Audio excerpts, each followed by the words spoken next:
এগুলো কেটে ছাড়িয়ে দু টুকরো করে রেখেছি, মোটা মোটা বলে সিদ্ধ হবে না বলে ওই জন্য দু টুকরো করে রেখেছি। এবার আমি এটা সিদ্ধ করে নেব।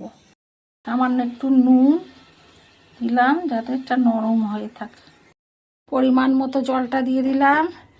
এবার কচুরলতিগুলো, কাটা কচুরলতিগুলো দিলাম, ধুয়ে রেখেছিলাম, তা দিয়ে দিলাম। সর্ষে ফোড়ন দিলাম, এই গন্ধটা খুব সুন্দর। কচুরলতিগুলো দিলাম, নিরামিষ করবো। হলুদ দিয়ে সেদ্ধ করেছি, ওই জন্য অল্প হলুদ দিলাম। পরিমাণ মতো নুনটা দিলাম।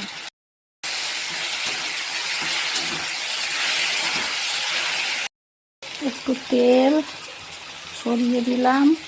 কচুরলতিটা কেমন লাগলো জানাবেন।